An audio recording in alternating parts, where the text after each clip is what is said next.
Hey there, Fletcher from All Things Overlanding here, and today I've got another lithium battery option for you. But this thing is interesting because it has a few differences from a lot of the other LiFePO4 batteries out there, including bulk discounts, and it's also super budget priced. This 100 amp hour battery weighs about 23 pounds and has about 170 bucks, and it gets even cheaper if you want to buy multiples and sync them up. And it has a lot of capacity for stacking. So we're going to go through this in detail. I'm going to kind of show you the battery itself. I'm going to show you everything about it. I'm going to walk you through the dimensions and everything. So if you're thinking about building something with a dual battery setup and you want to know if this might be a good option, I'm going to give you as much info as possible so that you can make that decision. So if you want to learn more about the CTOLITY 100 amp hour LiFePO4 battery, stay tuned.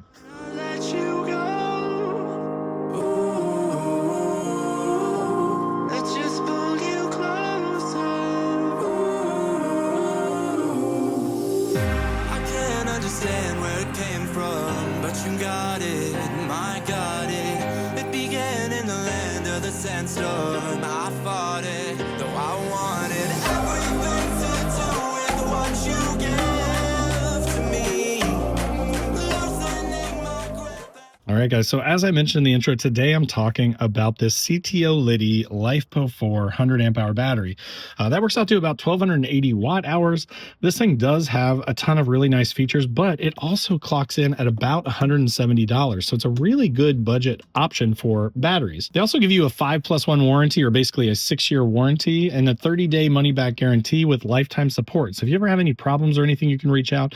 And then you've also got a long time to basically utilize the battery and make sure nothing's going to be wrong with it, or you're not going to have any failures. And if you do, then you've got that warranty to protect you. So this thing is a LiFePO4 battery. It does go for about 4,000 charge cycles and an 80% depth of discharge, which typically equals about 10 years of use. So you're going to get about 10 years out of this for the 170 bucks. So for 17 bucks a year, basically, you can have, 100 amp hours worth of capacity as your dual battery in your vehicle. Now, this thing is IP65 waterproof, so it's going to be good in dust and waterproof. It's a completely sealed battery, so you don't have to do anything. You don't have to worry about off-gassing or anything like that. So this can be used in enclosed spaces like, say, a camper or the back of your truck or an SUV. I'm going to throw the dimensions up on the screen here so you can see how big it is. But it is a pretty standard size 100 amp hour LiFePO4 battery. Now, what that does mean, though, is compared to comparable AGM, it's going to be way smaller and way lighter. This thing weighs in at about 23 pounds. So it's not bad from a weight standpoint. I'm, right-handed, and I can lift this thing no problem with my left hand. But it also means it's going to put less wear and tear on your suspension. It's going to put less wear and tear on all the components of your vehicle because you don't have to carry as much weight around as you might with comparable AGM batteries. On top of those initial savings from a weight standpoint, the other thing is that with AGM batteries, you can only deplete them about 30 to 50%, whereas with a LiFePO4, you can take it down to about 95% depleted. So you actually get to use the vast majority of that 100 amp hours or 1280 watt hours of power.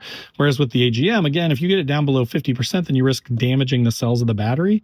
So you have to charge it back up. So you only get to use about half of the AGM battery, whereas you get to use almost the entire 100 amp hours on a LiFePO4. This does have built-in BMS battery management system, 100 amp hour BMS. So this thing will automatically prevent, over discharge, overcharge. So basically when you plug this thing in, and a lot of people ask me, how do I do that? I will often take these on a trip and just use them as just a raw battery, and I will plug in my diesel heater to this or plug in my fridge to it and just connect it directly. And then when I get home, I will throw it on my NOCO tender, my battery tender. Now this is a NOCO Genius One. I'll put a link in the description down below. It's like 20 bucks. They're very affordable, but then you just basically plug it in and attach the alligator clips to the top of these things and use that to charge it back up. Piece of cake. And 100 amp hours, just for reference, I've run a fridge in the summer for 3-4 days and been at like 60 or 70% on a 100 amp hour battery, even with it running pretty much constantly in the hot summer heat here in the Midwest.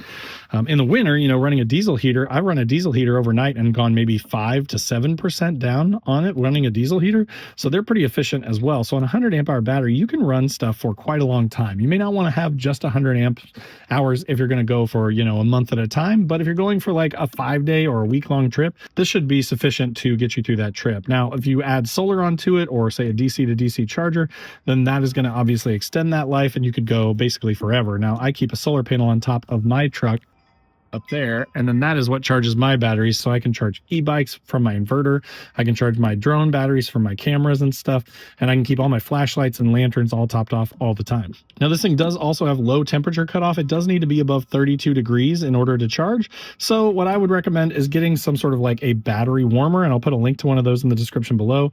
They plug into the actual battery and take just a little bit of power to keep that thing warm, and when it drops below the 32 degrees, it will actually kick on and warm the battery up enough that it can take a charge, because right now in the Midwest we've got a bunch of snow, and for a few days I haven't been able to charge my batteries because they've been too cold. But with a battery warmer, that prevents that from happening. And while it does use a little bit of power from the battery, the benefit of being able to constantly charge it with the solar or constantly charge it with a trickle charger makes a big difference, because otherwise you wouldn't even be able to charge it at all. Now, one last thing that I do want to mention about this battery is they do have some pretty unique pricing on their website. I think their intention is for you to buy multiples of these things. So you can stack these things up and, you know, put them in series or put them in parallel and sync up pretty much about as many as you want. But so they give you reduced cost pricing. So while one costs about $170, if you buy 4 of them, it drops to $158 per. So you're actually saving a good amount of money when you buy these in bulk. So if you wanted 400 amp hours, you get these for $158 a piece, and basically for about $600 have a 400 amp hour capacity, which is a ton of capacity. Most of us don't need that. But again, if you're charging e-bikes or doing a ton of stuff through an inverter or running a stoke voltaic stove or something that draws a lot of power, or say an AC in the summer, then having a ton of capacity is a benefit. All right, guys, so that was the CTOLITY 100 amp hour LiFePO4 battery. As you can see, this thing is a really good budget option. So if you're looking for something that is just one of the least expensive LiFePO4 batteries out there, this thing comes in at about 170 bucks for 100 amp hours. Compare that to a power station or anything else like that. Obviously, that gives you more complexity. It gives you more ability as far as AC and stuff like that goes. But if you're just looking to run a diesel heater or a 12-volt fridge or just pure 12-volt stuff, then this 100 amp hour for 170 bucks is a steal of a deal compared to almost any other power bank. Not to mention that you don't have the restrictions that you have with a lot of power banks, like when you run a diesel heater that may bump up against the max amperage on a power station, whereas with this, you can run anything you want off of it and it will do just fine. So I hope that was helpful for you. Of course, there will be a link in the description down below to this battery. So if you're looking for one, you want to learn more about it, or you want to go purchase it, that will make finding it as easy as possible. Also below this video are links to all my social channels. So wherever you want to come hang out, I'd love to have you. There's also a join button below this video, which is just sort of a passive way to support the channel. It gets you early access to the videos and the podcasts that I do. So if you're into that, definitely check that out. And then if you want to be more involved with all things overlanding, there's also a link to my Patreon page. And in there, we have a 24/7 Discord. We have a Zoom call once a month, and we're getting together in person every spring and every fall. So we're doing a couple trips each year, kind of out east, kind of out west. So that way we're trying to get everybody involved and meet up in person, just kind of drink a beer and hang out. So if that sounds good, check out the Patreon down below. And then, of course, there's a link to my website where I've got funny overlanding camping themed patches and stickers, things like "Don't burn your wiener and it's a hot dog," or, you know, "Roughing it with Wi-Fi," those kind of patches and stickers. They're all high quality things. They're really reasonably priced. So definitely check those out if you want to add to your collection. And then last but not least, there's a link to the Newbie Overlanders Facebook group. Now, this group's totally free to join. Tons of awesome members, about 30,000 at the time I'm recording this. So if you want a place where you're not going to get bullied, or where it's not as negative as those big groups, then that may be a good place for you, and we'd love to have you. So thanks again for watching. I hope that was helpful for you. Click through the link down below to check it out for yourself, and we'll see you next time.